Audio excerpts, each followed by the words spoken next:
तो दोस्तों, क्योंकि सांस भी कभी बहू थी के आज के एपिसोड की शुरुआत ऋतिक और मुन्नी की शादी के मंडप से होती है, जहां रस्में चल रही होती है। एक तरफ शादी का जश्न होता है तो दूसरी तरफ करण का फोन लगातार बज रहा होता है। नंदिनी जो ये सब देख रही होती है, करण के पास आती है और उसका बजता हुआ फोन उसके हाथ में थमाती हुई नजर आती है। नंदिनी का चेहरा गुस्से और चिड़चिड़ेपन से भरा हुआ होता है। वो करण को रूखेपन से बताती है कि उसका कॉल आ रहा है और बिना कोई और बात किए वहां से चली जाती है। करण जब नंदिनी की तरफ देखता है तो उसे नंदिनी की आंखों में अपने लिए वही नाराजगी दिखाई देती है। दूसरी तरफ टिम्सी वीडियो कॉल पर मिताली से बात कर रही होती है। वो बड़ी मासूमियत से मिताली को पूछती है कि वो पापा की शादी में क्यों नहीं आई। तो मिताली बड़ी ही चालाकी से बहाना बनाती है कि उसे आना ही नहीं था, इसलिए नहीं आ पाई। लेकिन उसका असली मकसद कुछ और ही होता है। वो टिम्सी को कहती है कि पहले उसे दिखाए वो कि वहां क्या चल रहा है, और कैमरा घुमाने के लिए कहती है। टिम्सी जैसे ही कैमरा घुमाती है, मिताली मोबाइल स्क्रीन पर ऋतिक और मुन्नी को फेरे लेते हुए देख लेती है। ये नजारा देखकर वो हैरान रह जाती है। वो मन ही मन सोचती है कि ड्राइवर ने तो पक्का किया था कि उसने पेन ड्राइव दुल्हन के हाथ में ही दी थी, लेकिन यहाँ तो शादी हो रही है। तो मिताली समझ जाती है कि शायद मुन्नी ने अभी तक वो पेन ड्राइव देखी ही नहीं है। वो खुद को तसल्ली देती है कि कोई बात नहीं, अभी इनकी शादी हो जाने दो। वो मन ही मन कसम खाती है कि शादी भले ही हो जाए, लेकिन इनकी बर्बादी तो वो खुद करेगी। इधर नफरत की ये आग अब और भड़क चुकी होती है। मिताली का यह अधूरा वार आने वाले वक्त में ऋतिक और मुन्नी की नई जिंदगी के लिए एक बड़ा खतरा बनने वाला होता है। इसके बाद मंडप पर रस्में पूरी होती है। ऋतिक मुन्नी को मंगलसूत्र पहनाता है और उसकी मांग में सिंदूर भरता हुआ नजर आता है। पूरा परिवार तालियां बजाकर नए जोड़े का स्वागत करता है। फिर शादी संपन्न होने के बाद ऋतिक करण से गले मिलता है और मुन्नी करण के पैर छूती है। करण उनको गॉड ब्लेस यू कहकर आशीर्वाद देता है। इसके बाद मुन्नी महाराज जी के पैर छूने झुकती है, लेकिन वे उसे रोक लेते हैं। वे कहते हैं कि बेटियां पैर नहीं छूती, उनका आशीर्वाद हमेशा उसके साथ है। ऋतिक भी उनके पैर छूता है, जिस पर महाराज जी उसे पाप न चढ़ाने की बात कहते हैं। तो ऋतिक प्यार से उनको समझाता हुआ नजर आता है। इसके बाद ऋतिक और मुन्नी अंगद और वृंदा से गले मिलते हैं। फिर वे मिहिर के पैर छूते हैं। इधर मिहिर उन्हें आशीर्वाद देता है और ऋतिक को चेतावनी देता है कि वो उसकी बहू का अच्छे से ख्याल रखे। फिर वो इशारों में तुलसी की तरफ देखकर ऋतिक को समझाता है कि जिंदगी में मिली अनमोल चीज को कभी हाथ से नहीं जाने देना चाहिए। उसकी नजरें तुलसी पर टिकी होती है, मानो वो अपनी गलती का अफसोस कर रहा हो। फिर आखिर में ऋतिक और मुन्नी तुलसी के पैर छूते हैं। इधर तुलसी उन्हें हमेशा खुश रहने का आशीर्वाद देती है और याद दिलाती है कि प्रेम की पहली शर्त भरोसा है, जो कभी नहीं टूटना चाहिए। तभी मुन्नी भावुक होकर तुलसी के गले लग जाती है। उसे लगता है कि उसकी सच में विदाई हो रही है, क्योंकि तुलसी अब शांति निकेतन में नहीं है। तो तुलसी उसको हिम्मत देती है। वो कहती है कि भले ही वो वहां नहीं है, लेकिन उसकी बहुएं उसकी परछाई है। उसे पूरा यकीन होता है कि वे मिलकर शांति निकेतन को पहले जैसा बना देंगी। फिर वो मुन्नी को उसकी जिम्मेदारियों का एहसास दिलाते हुए कहती है कि अब जाकर अपना घर संभाले।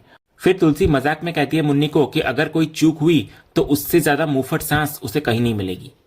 इसके अगले ही सीन में हम देखते हैं कि ऋतिक और मुन्नी शांति निकेतन के मुख्य द्वार पर खड़े होते हैं। वृंदा बड़े प्यार से उनकी आरती उतारती है और तिलक लगाती है। फिर मुन्नी अपने दाहिने पैर से कलश को गिराकर घर में प्रवेश करती है। उसके पैर थाली में रखे अलता में पड़ते हैं और लाल रंग के पैरों के निशान के साथ वो गृह प्रवेश करती है। पूरा परिवार उन पर फूलों की वर्षा करता है। जैसे ही मुन्नी घर के अंदर कदम रखती है, उसकी पुरानी यादें ताजा हो जाती है।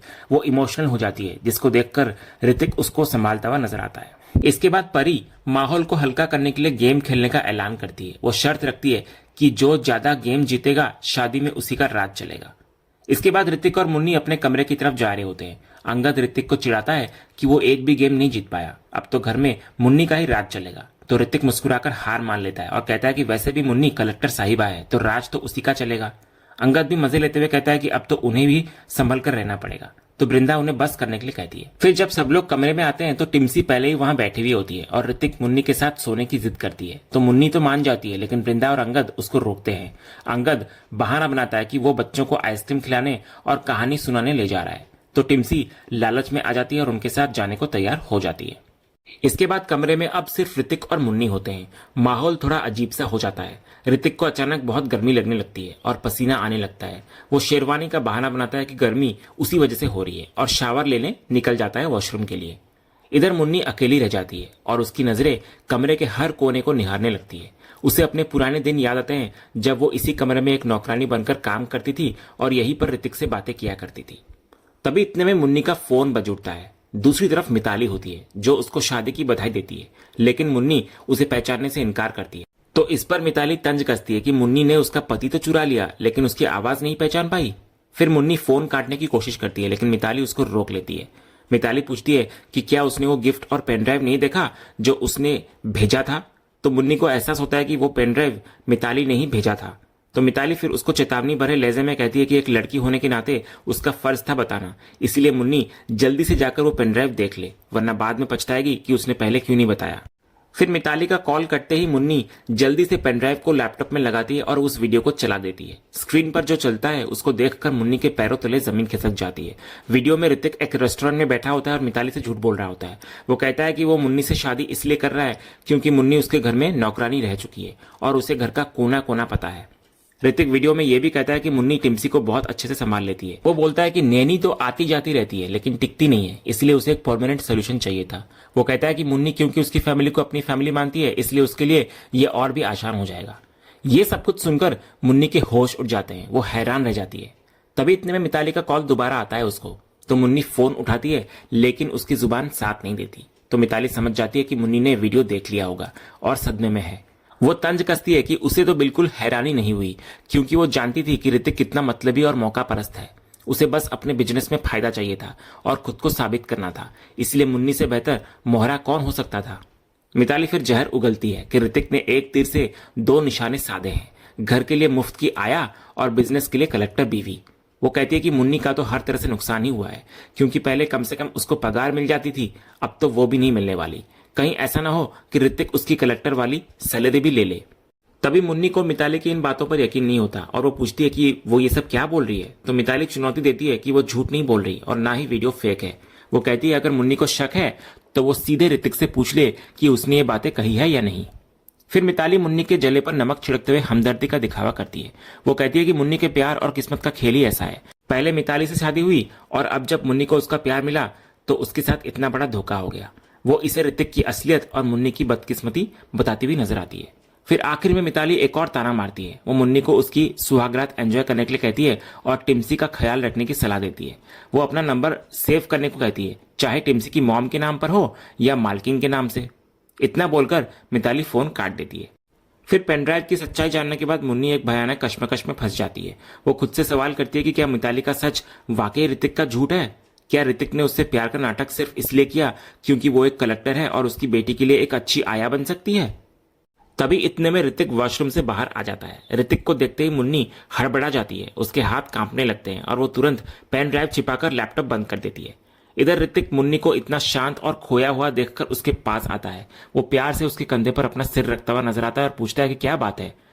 वो कहता है कि उसे लगता है कि शायद मुन्नी पुरानी यादों की वजह से इमोशनल हो रही है। वो उसको दिलासा देते हुए कहता है कि उन्होंने कभी सोचा नहीं था कि वे दोबारा इस घर में, इस कमरे में ऐसे मिलेंगे, लेकिन उनके प्यार ने ही उन्हें यहां तक पहुंचाया है। तभी मुन्नी की आंखों में आंसू देखकर ऋतिक का दिल पसीज जाता है। वो मुन्नी को अपनी बाहों में भरने की कोशिश करता है और कहता है कि उसे एक खामोशी मुन्नी बिल्कुल पसंद नहीं है। उसे वही पुरानी चुलबुली मुन्नी चाहिए जिससे उसे पहली बार और पहली नजर में प्यार हुआ था। इधर ऋतिक उसके करीब आता है और उसके माथे पर चूमने के लिए आगे बढ़ता है, लेकिन मुन्नी के अंदर चल रहा तूफान उसको रोक देता है। वो एक झटके से पीछे हट जाती है, जिससे ऋतिक हैरान होता हुआ नजर आता है। तो मुन्नी नजरें झुकाकर कहती है कि उसे इस नए रिश्ते को शुरू करने के लिए थोड़ा वक्त चाहिए। तो मुन्नी की हिचकिचाहट को ऋतिक नई दुल्हन की नर्वसनेस समझ लेता है। वो मुन्नी पर दबाव नहीं डालना चाहता, इसलिए उसे पूरा समय देने के लिए तैयार होता हुआ नजर आता है। फिर वो प्यार से कहता है कि मुन्नी बेड की जिस भी साइड सोना चाहे सो सकती है। जब मुन्नी राइट साइड चुनती है तो ऋतिक मजाक में कहता है कि उसकी मुन्नी हमेशा राइट ही होती है। ऋतिक के इस ख्याल और प्यार को देखकर मुन्नी का मन डोलने लगता है कि क्या ऐसा इंसान जो इतनी परवाह करता हो सच में इतना बड़ा धोखा दे सकता है। तभी इतने में बृंदा कमरे में आती है। उसकी गोद में टिम्सी होती है जो रो रही होती है। बृंदा माफी मांगती है कि टिम्सी जिद कर रही थी कि उसे पापा के पास ही सोना है, इसलिए उसे यहां लाना पड़ा। तो ऋतिक वृंदा को तसल्ली देता है कि कोई बात नहीं, मुन्नी टिम्सी को संभाल लेगी। वो टिम्सी को अपनी गोद में ले लेता है और फिर मुन्नी को थमाते हुए कहता है कि अब उसे पापा नहीं बल्कि उसकी जूरी मां सुलाएगी और उसका पूरा ख्याल रखेगी। इसके बाद मुन्नी टिम्सी को अपनी गोद में लेकर उसको सुलाने लगती है। ऋतिक ये प्यारा नजारा देखकर मनी मन बहुत खुश होता है। उसे लगता है कि उसकी दुआ कबूल हो गई है। वो अभी से दोनों के बीच एक खूबसूरत माँ बेटी का बॉन्ड बनते देख रहा है। वो खुद को लकी भी मानता है कि उसे मुन्नी और टिम्सी के रूप में एक परफेक्ट फैमिली मिल गई है। इसके बाद ऋतिक मुस्कुराते हुए कमरे से बाहर चला जाता है, लेकिन उसके जाते ही मुन्नी के चेहरे की मुस्कान गायब होती हुई नजर आती है। उसके मन में फिर वही सवाल गूंजने लगता है कि क्या मिताली की बातें सच है। क्या ये परिवार, ये प्यार, ये अपनापन सब सिर्फ एक छलावा है। अगले सीन में मिहिर तुलसी से फोन पर बात कर रहा होता है। वो बड़े उत्साह से कह रहा होता है कि ऋतिक मुन्नी से एक भी गेम नहीं जीत पाया, लेकिन फिर भी ऐसे हंस रहा था जैसे सारी रस्में वही जीत रहा हो। तो तुलसी को भी ऋतिक की खुशी महसूस होती है। वो कहती है कि ऋतिक को जैसी जीवन साथी चाहिए थी अब उसे मिल गई है। इधर मिहिर भी ऋतिक की तारीफ करता है। वो कहता है कि ऋतिक आजकल काम भी बहुत अच्छा कर रहा है और उसका कॉन्फिडेंस पहले से काफी बढ़ गया है। उसे ऐसे देखकर मिहिर को बहुत खुशी मिल रही होती है। तो तुलसी भी मानती है कि ऋतिक को जिस परिवार और खुशियों की तलाश थी अब जाकर उसे वो सब कुछ मिल रहा है, लेकिन एक माँ की चिंता अभी भी बनी हुई होती है। तुलसी मिहिर से विनती करती है कि वो मुन्नी का ख्याल रखे। मुन्नी का जो अतीत उस घर से जुड़ा है उसके चलते कोई उसे ऐसी कोई बात ना कह दे जिससे उसे बुरा लग जाए। तो मिहिर तुलसी को भरोसा दिलाता है और वादा भी करता है कि मुन्नी की इज्जत को कोई ठेस नहीं पहुंचेगी। तभी तुलसी के दरवाजे पर कोई नॉक करता है। वो दरवाजा खोलती है तो सामने एक आदमी बुके लिए खड़ा होता है। वो तुलसी को बुके देता है और वहां से निकल जाता है। मिहिर जो फोन पर होता है मजे लेते हुए तुलसी को कहता है कि इतनी रात को उसे किसने फूल भेजे, कहीं कोई बॉयफ्रेंड तो नहीं बना लिया उसने। तो तुलसी उसके इस भद्दे मजाक पर भड़क जाती है और नंबर ब्लॉक करने की धमकी देती है। तो मिहिर डर कर मना करता है और उसे बुके के अंदर रखा कार्ड देखने को कहता है। तुलसी कार्ड निकालती है जिस पर लिखा होता है ये फूल अलग अलग रंग के हैं जैसे। तो मिहिर उसकी बात को पूरी करता है, जैसे मेरी जिंदगी का हर रंग है तुमसे। तो तुलसी समझ जाती है कि ये फूल मिहिर ने ही भेजे हैं और गुस्से से पूछती है कि ये तुमने भेजा है ना। तो मिहिर सफाई देता है कि उसका मन थैंक यू बोलने का किया इसलिए भेज दिया। वो ऋतिक और मुन्नी की शादी इतनी अच्छे से करवाने और एक भी पैसा न लेने के लिए तुलसी का शुक्रिया अदा करता है। तो तुलसी साफ करती हुई नजर आती है कि मुन्नी उसकी बेटी है, इसलिए उसकी शादी का खर्चा उसकी जिम्मेदारी है और वो मिहिर से 1 रुपया भी नहीं लेगी। लेकिन मिहिर उसको समझाने की कोशिश करता है कि वे दोनों मिलकर कर लेते, लेकिन तुलसी हम शब्द से इनकार कर देती है। वो कहती है कि तुम हो और मैं हूं। तो मिहिर फिर तुलसी का मूड खराब नहीं करना चाहता, इसलिए बात को बदल देता है। तभी तुलसी करण और नंदिनी के बारे में पूछती है। तो मिहिर कहता है कि अभी तो दोनों बिल्कुल ठीक लग रहे हैं और शायद समायरा के लिए अपनी जिम्मेदारी समझ रहे हैं। अगले सीन में नंदिनी और करण के बीच दोबारा बहस होने लगती है। नंदिनी करण को समझा रही होती है और मानती है कि समायरा उनके अलग होने के फैसले से बहुत तनाव में है, लेकिन उसे घर में चल रही बाकी बातें पता नहीं है। नंदिनी को डर होता है कि अगर समायरा को और कुछ पता चला तो वो और डिस्टर्ब हो जाएगी। तो करण उसकी बातों से चिढ़कर चिल्लाने लगता है कि वो बार बार वही पुरानी बातें क्यों दोहरा रही है। तो नंदिनी भी गुस्से में कहती है कि ठीक है। वो चुप हो जाती है और अपनी आंखें और कान बंद कर लेती है। तभी कमरे के बाहर खड़ा ऋतिक ये सब कुछ सुन चुका होता है। उसे धक्का लगता है कि वे लोग फिर से झगड़ा शुरू कर चुके हैं।